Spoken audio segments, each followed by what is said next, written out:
ખરેખર એક અદ્ભુત લાઇટ એન્ડ સાઉન્ડ શો આવા ગામડાના આપણા યુવકો દ્વારા તૈયાર થયો એ ખરેખર એક કલ્પના બહારની વસ્તુ ગણાય. અહીંયા જે ક્રિએટિવિટી દેખાય છે, અહીંયા જે ડેકોરેશનમાં જે ફૂલ તૈયાર કરવામાં આવ્યા છે, ખરેખર નેશનલ લેવલના જે આ બધા પ્રોગ્રામો થાય છે એમાં આવી ક્રિએટિવિટી આપણે જોવા મળે છે.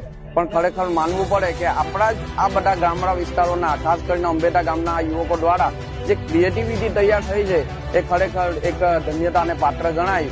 આ લાઇટ એન્ડ સાઉન્ડ શો 50 ફૂટના ઊંચા પડદા ઉપર, આ વિશેષતા તો આ લાઇટ એન્ડ સાઉન્ડ શો ની એ છે કે આપણા જ ગ્રામ્યના યુવકોએ ટોટલી એડિટિંગ અને કમ્પોઝિશન કર્યું છે.